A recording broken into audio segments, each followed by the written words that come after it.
Sabi ko basta naman sa'yo. Hello.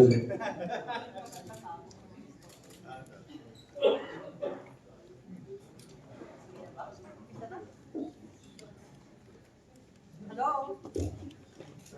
Hello? Yan. Good morning! How are you today? Ang tika, huwag ka masyadong umusog baka malaglag ka. So good morning, Yorme. Thank you for coming here as our buenang na guest sa revived kapihan ng Travidel. Alam mo ba, Yorme, itong mga kapitid, may siguro 30 years, mahigit 30 years na po ito sa company. Panahon sa po ito is Maxwell Festival. Ang sinilkos yung kapihan. Sila po yung mga founder. Ito 1984, kayo nagsimula ba? Ano pa lang tayo ng Yorme?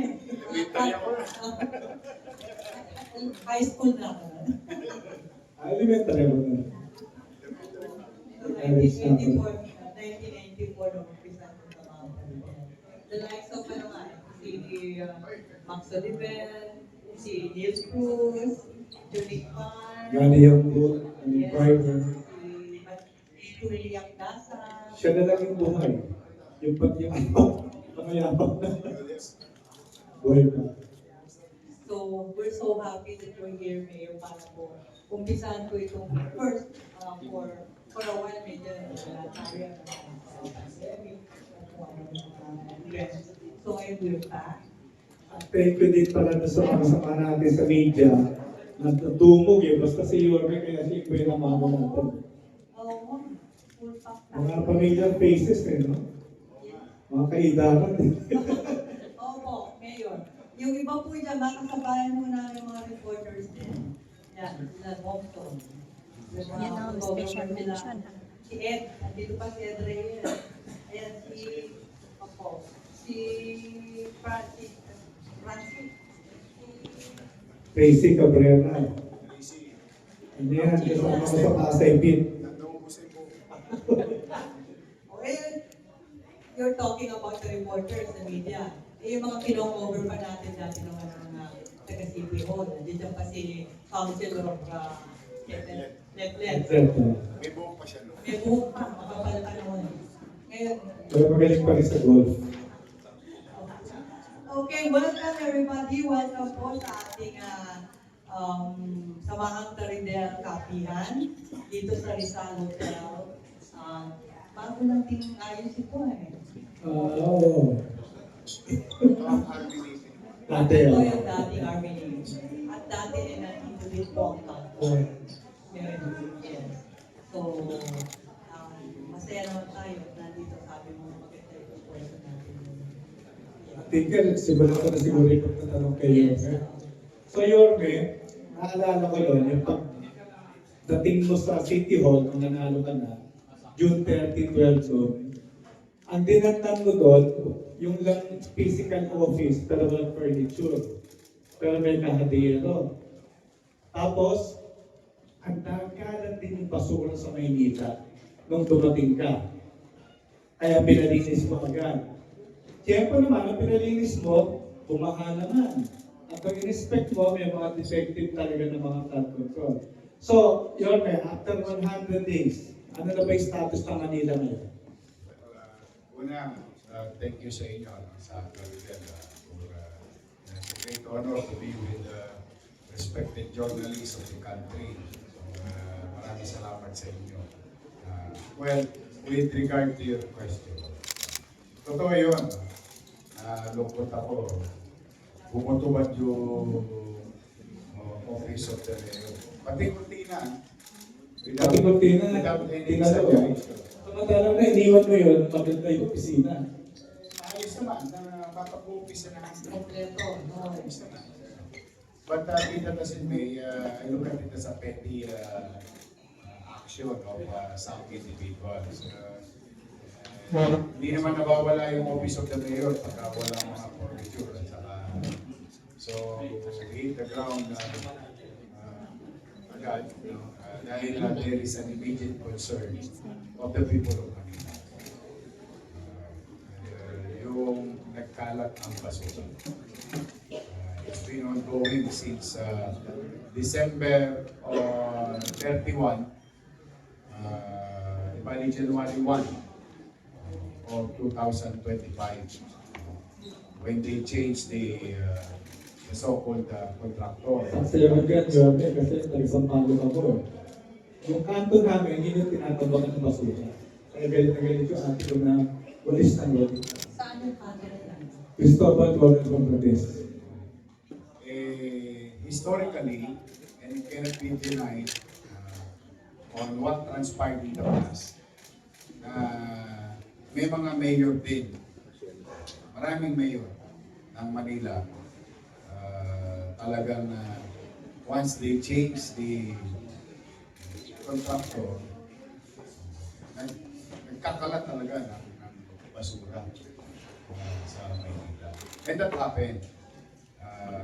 On the reason, sabi nila nung araw, close sa akin, pero sa totoo, bakit matatanda na kayong reporter, lalo na yung mga city hall reporter dito.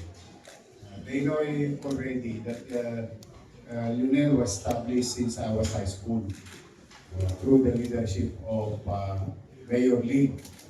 And for so many instances, mayors of Manila, medyo hindi nagkakasundo.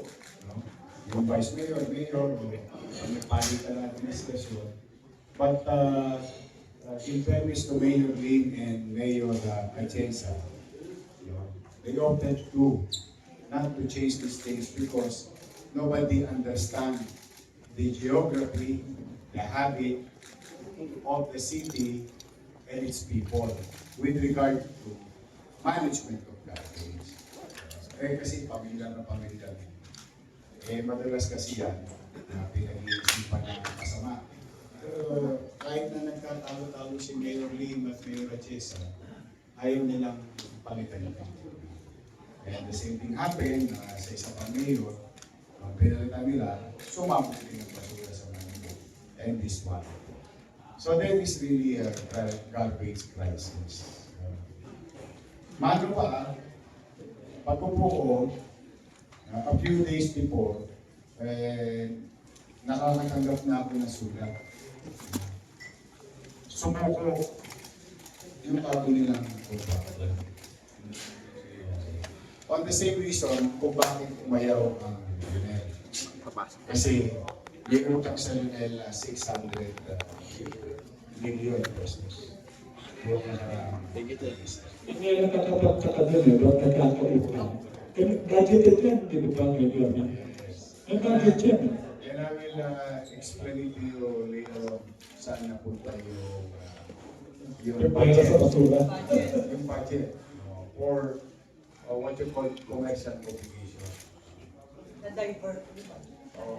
Paliliwanag ko, i-rundown ko lang yung antecedent. Mangyari, they wanted to unilaterally inform me na ayaw na rin nila. Kasi kung yung Lionel hindi nabayaran, ito ang dalawang bagong contractor na may na pinaghati pa. Hindi rin nabayaran ng February, March, April, May, at June. So our commercial obligation, basura pa lang, rose to about 800 billion. Yun ang muna kong inara. Chapek. Problema sa chapek. Pera. Ako naman, kinausap ko, Lionel, baka naman kung pwede, huwag na silang magtampo sa Maynila. Kung pwede, tulungan muna ako na kunin lahat ng basura. Kasi, alam niyo lahat yun, na sa kalsada mismo, hindi na itumpok sa kanto nyo. Naging bundok ng basura na. It's really pestering the community. Sa Manila kasi ang basura nagiging political issue. At saka wet garbage tayo. Hindi tayo dry garbage like Makati, Ayala, Makati Avenue. or BGC. Manila as a whole is a wet garbage. Dahil nandiyan po yung Visoria, Bahay, tapos yung ating mga urban settlers. Wala namang masyadong, yung iba dyan, walang kasilyas talaga katulad namin ng araw. So, ang problema ng basura affects across demographics. Mahirap, middle class, mayaman. It's a concern. Well, generally it's a concern to people, but specifically sa Manila kasi Maanggo, Makatas, Matulo, Malangaw, at maging sanay ng lahat po yan inabot po ninyo as in physical na andyan. Pumasok kayo. yes. Kaya in the next 48 hours, non-stop, pinag-uusapan ko yun, huwag mo nang bayad, baka makuha na lang muna nila. 2 days na libre, di ba? Libre na. Nalibre naman namin. Hanggang sa mag-settle because nagdeklara ng kusyo ng state of emergency, health emergency with regard to this problem. Then we recover, kung okay, nag-normalize ang koleksyon ng basura. Then another problem came about basura again, which hindi nyo naman nararamdaman ngayon. After 2 weeks, 3 weeks, I've heard, galing sa akin bubuy. Kala niyo kayo lang may bubuy. Galing sa akin bubuy na magsasara ang Navotas landfill. Tutuluyan. Because there is an ongoing rumor 2 years ago which nakiusap naman ako sa isang malaking kumpanya para tulungan yung nakaraang administrasyon na huwag magka-problema. Pinagbigyan naman ako. But no attempts were made to develop the processing of hunting. So true enough, umulit yung chismis na isasara yung so may kinausap ako ahensya ng gobyerno, national government, kinumpirma ko sa kanya. Sabi niya, tutuluyan. So, hindi pa alam ng publiko, your city government build our own transfer station in 2 weeks. Literal to, literal na nasa Pitas. And the logic is to acquire more logistical truck or logistical, bigger trucks. So that if we are going to be directed by MMDA to go to San Mateo. San Mateo, kasi it is MMDA's directive. That's gonna add up about 20 kilometers of additional length. So the effects of it is the time in motion. So our trucks will stay there for 6-7 hours. If we are going to use the same truck that we are using in the community, so there will be a 6-7 hours before I go back to your street. Mamaho na. Yeah. The garbage will catch up. The piling of garbage will catch up. So what we did is the solution that we did under the radar. On our own, nagkusa na kami. 6 na syudad yan. On our own. Gawa kami ng transfer station. Bumili ng maraming truck ang Lionel. Lahat ng maliliit namin truck, ibubuhos yung basura sa transfer station, ibaback o lagay sa malaking truck, then let it go to San Mateo. Meanwhile, smaller trucks can go back in a matter of 30 minutes sa streets of and as we speak, it's been happening for the past 1.5 months. Wala nang basura. Kaya pa ewan ko kung may napapansin ba kayo, may nagkalat pang basura sa Maynila. Sa Sampalo wala ko nakikita. Exactly. Wala kang mararamdaman. As if walang crisis. But there is still a crisis with the garbage. Ilang porsyento po ba ng basura ng Maynila ang dati napupunta sa Nabongas? Lahat. Lahat yun. Ganon kalaki yung problema. But with too many problems, we don't want to scare the people. I just wanted to, do our job. And in fairness naman sa mga taga-Maynila, pag inaapisuhan ko, halimbawa, may bagyo, may ulan, sabi ko, steady nyo lang sa oblo yung mga basura ninyo. But sisiguraduhin ko, para natingin ko yung truck, tagpupa. Tama yan yun. Kasi may tendency pa iba pa ano sa basura sa mga. Pero kasi gagawin yun ng tao. Well, one, hindi naman pare-pareho ng tao. No? But generally, kung hindi mo naman talaga inaangako, nilalabas ang tao ang basura. But so far, I'm happy the people of Manila have not experienced yet this type of challenges sa tungkol sa tapos, okay na, basura na. Biglang bumagyo. Iba. Biglang bumagyo. Nagtaka ako. Dati naman kami binaba eh. Walang question, kalaw, portion of PGH, City Hall. UN, City Hall. Yung City Hall hindi. Kung pinag-usapan natin, ang binaba talaga kami, yung area na yun, dala ng, itong sa building na to, may tubo rito. All the way to Kalaw, para i-pump out yung tubig doon. Pero dito, may linya rito. Then, nagulat ako, yung level ng baha, masyadong mataas. Tapos biglang yung City Hall, yung likod namin, Pinahana rin. at umakyat. Isa may SM yun. Sa SM, umakyat yung tubig. Usually nakikita mo yung panahon ng Undoy. Ayan. Nag-o-overflow ang Dampa, yung San Juan River, at Espanya. Yan yung mga normal site. Normal site. But with this typhoon Christine, if I'm not mistaken, it's everywhere. So I was in City Hall, I think about 6 p.m. na. Sabi ko, ba't ganun?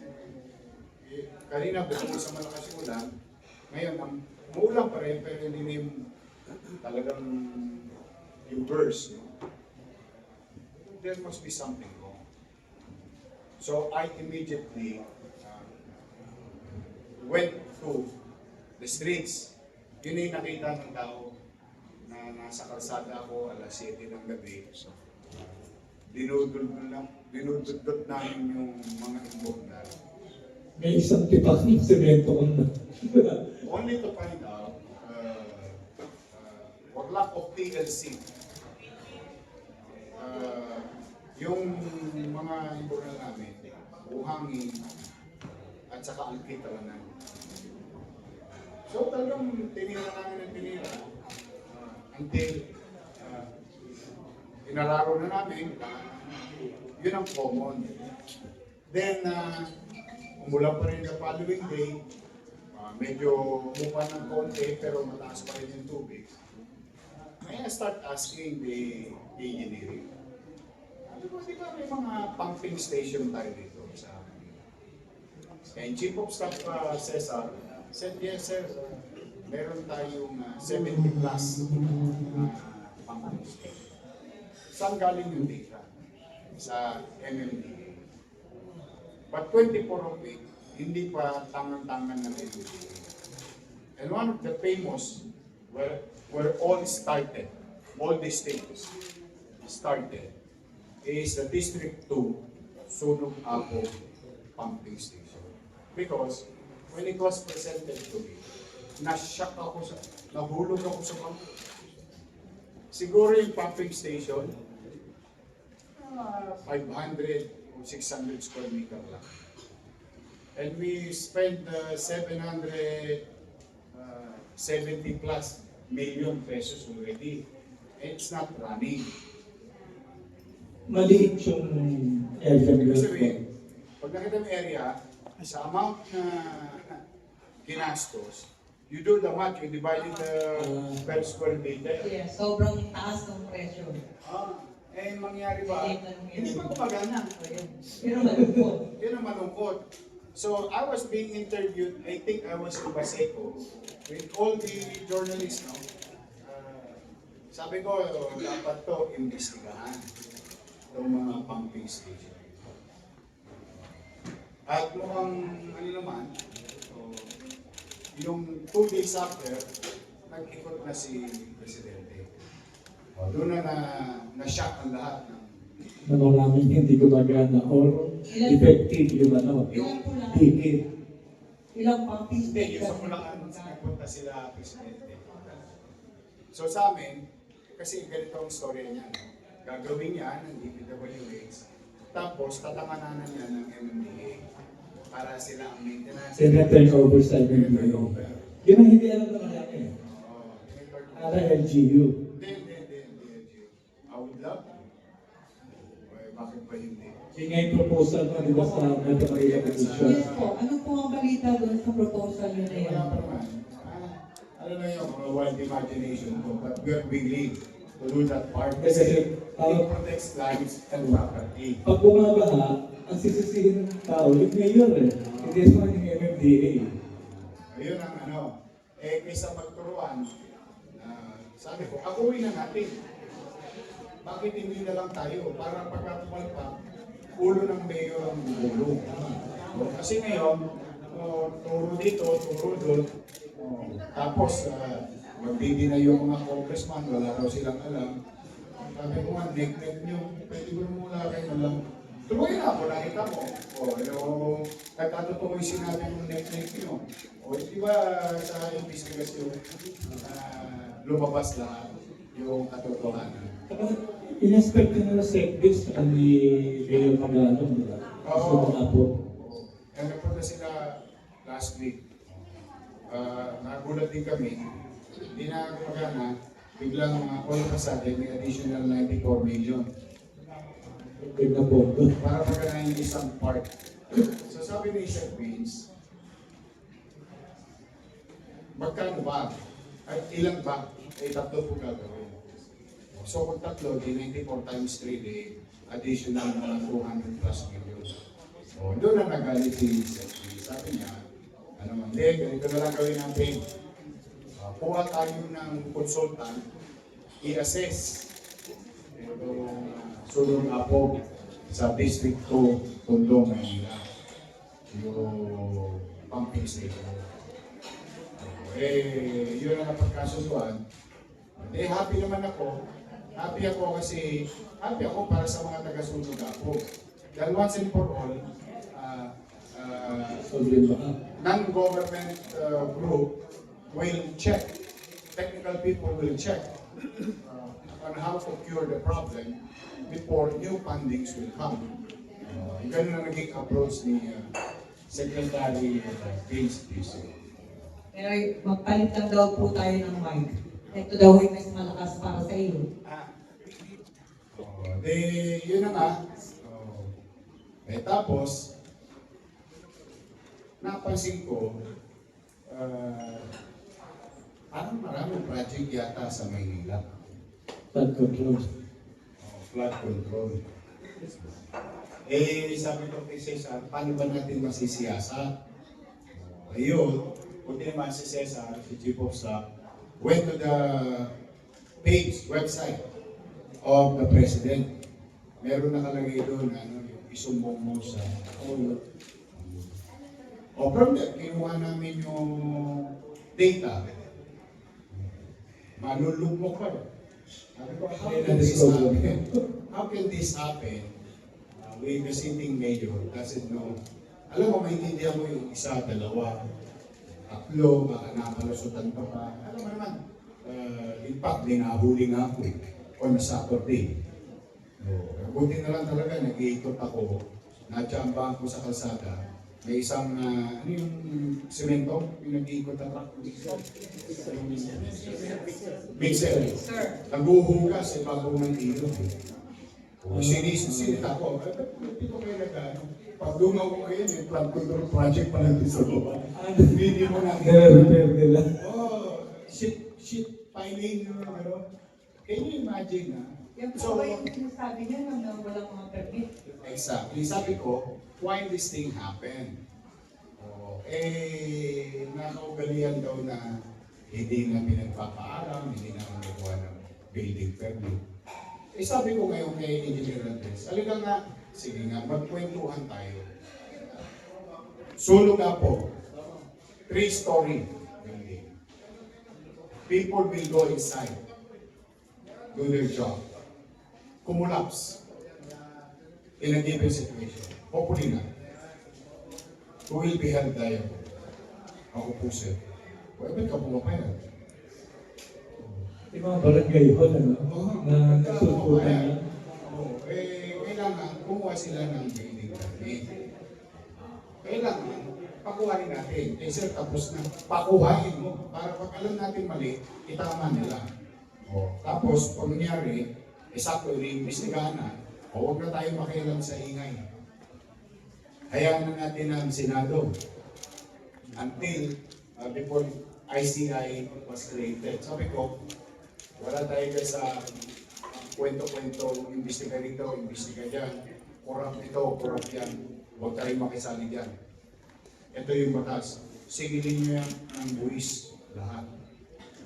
Pinadala namin ni SOA, contractor's tax. Sa assessment namin, based on existing lang, baka dumami pa to. May matutuklasan pa kami, DOH. Marami mga national agency, except DOTR. Except DOTR. DOTR kasi, nakikipag-ugnayan lagi sa lokal. Particularly, right of way. Kailangan mo ng lokal yan eh. So anyway, going back, sinawa namin, and I told them, well, there are only 2 things that is certain in this world. 1, debt and taxes. You may laugh at us as a city government of Manila. You may believe at us, but mind you, we guarantee you, kahit nasang sulok kayo ng Pilipinas, we will file cases against you based on violation of our tax code. But true enough, as we speak tonight, today, nais ko naman na baka may mga taxpayer, ikaw taxpayer ka pala. Taxpayer na Manila rito, gusto ko lang i-share sa inyo. Your city government already collected about 160 million pesos. In 100 days. In less than 30 days. 160 million pesos. Yan. Yun ay galing sa contractors. So kanina, hinataw ko yung 160. O yung 58 million, bibigay ko sa PLM, yung utang ng Manila. Yung 25 million, bibigay ko sa teacher. O, kasi utang rin sa Manila, yung utang rin ng Manila sa teacher. Ng mga nakaraang panahon. O, yung mga past obligation. O what you call PYO. Prior years obligation. Kaya good news kanina sa mga teacher. O, kahit 2 week. Tama-tama, kakatapos lang po ng Teacher's Day. Apo niya. Oo. As PLM, yung share na CP. I-release ko. Ito, pagkayari nito, pinahanda ko na yung cheque. Mayor, nabanggit mo kanina, yung tungkol sa pag-collapse ng building mo na Susana. Katatapos na muna natin at yan sa Cebu. Ang tanong po natin ngayon kumusta po ang ating mga building dito sa Manila? Ang status ng mga medyo condemned na nga yung iba. So ano na po status ng mga building natin dito sa Manila? The city engineering should be doing their job. But the thing is, how strong it's going to be. That I cannot promise. Like this one. This is an old building. most portion of this is old. And there is a new portion. Kasi hindi mo pwedeng baguhin ang struktura nito only the mga aesthetic lang. I hope what mangyari, but they're expecting the big one. Not only for Manila. I really feel bad, nakikiramay ako sa mga pamilya nating kababayan ni Cebuano. 70 plus na yata yung 72. That's why your city government, kahit na gipit na gipit tayo sa pera,